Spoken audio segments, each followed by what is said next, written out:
What better way to kick off the Christmas season than with a dog that goes to Switzerland to meet Santa Claus or something? Benji's Very Own Christmas Story is a 1978 TV movie from director Joe Camp. This special opens in the North Pole, Switzerland. I like how Benji is all in this huge font and shadowed. Oh yeah, we also have these two other humans in the movie, but nobody cares about them. They stopped in Switzerland to be the grand marshals in the Christmas parade. Yes, everyone, there was a time when a dog was one of the most famous people on the planet.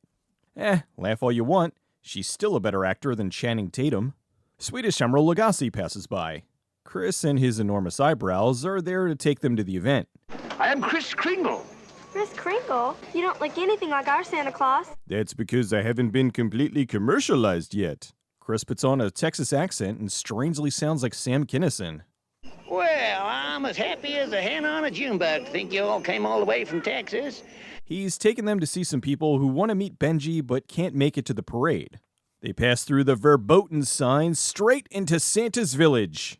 The elves are working frantically to make, I don't know, what did kids want for Christmas back in 1978? Stretch Armstrong! Chris scares this elf into submission. Apparently balls were a very popular toy back then. Chris informs the trio that the elves are going in his place this Christmas. All of a sudden, even though he wasn't a second ago, he's limping and wearing a cast. He broke his leg, so the elves are training to be Santa. It's not going so well. Look out below! Why doesn't he just call up Droppo? Merry Christmas, everybody! Droppo Claus is here! Ho, ho, ho!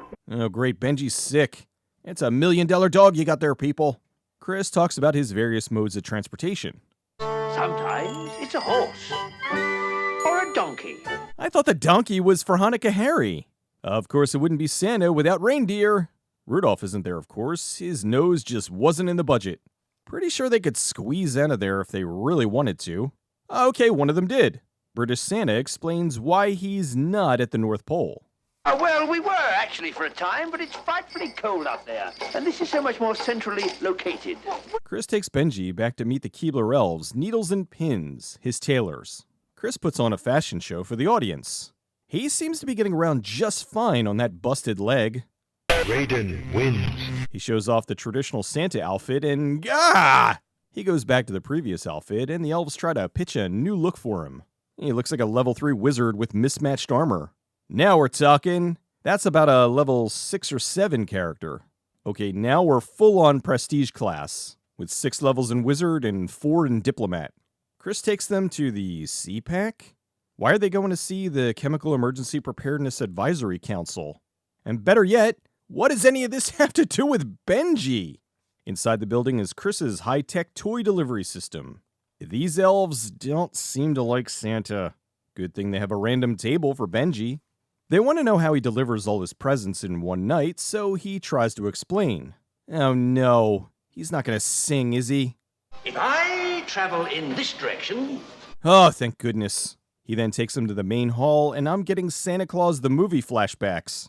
The elves have been working tirelessly for Santa, so he gives them 2 minutes to say hello to a famous dog. All right, that's enough. Back to the salt mines with you. He then... oh god. I knew we were going to get roped into a song. Multiplicity, a splitted personality. Kill it! Here comes Benji. I hope she pees on him. Oh no. Oh no. Oh no. It seems Santa's cast broke. He was faking it. Get him! It looks like he was just trying to get the night off.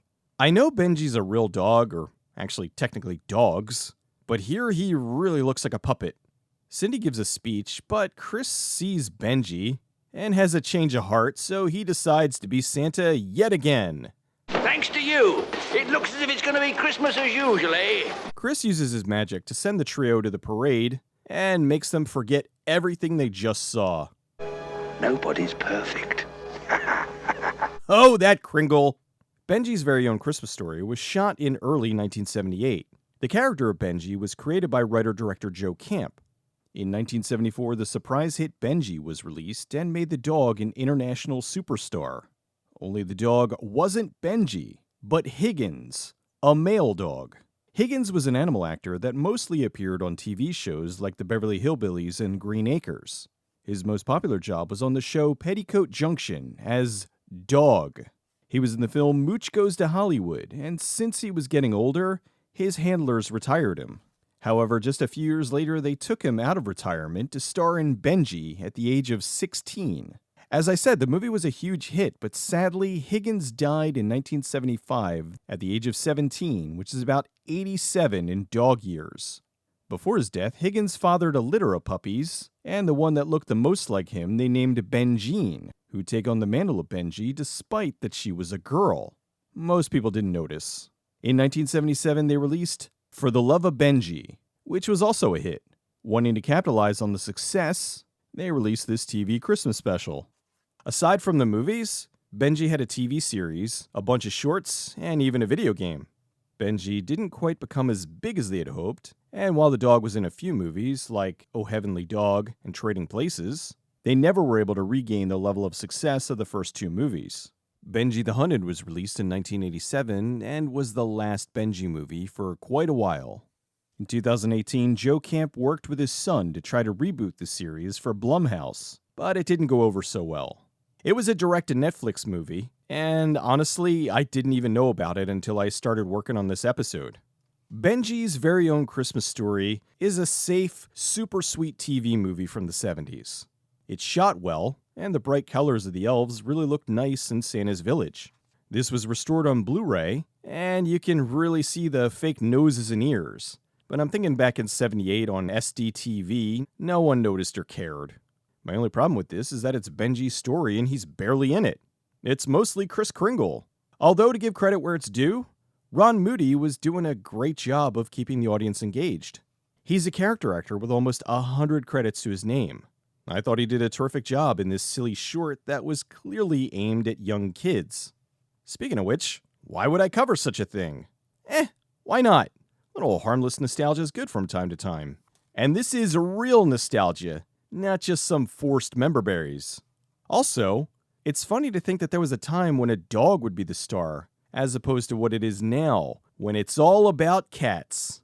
As it should be.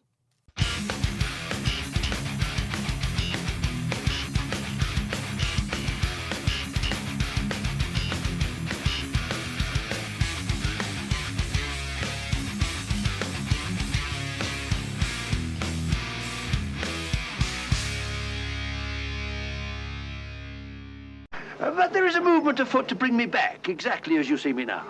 Bring you back to Germany with a British accent?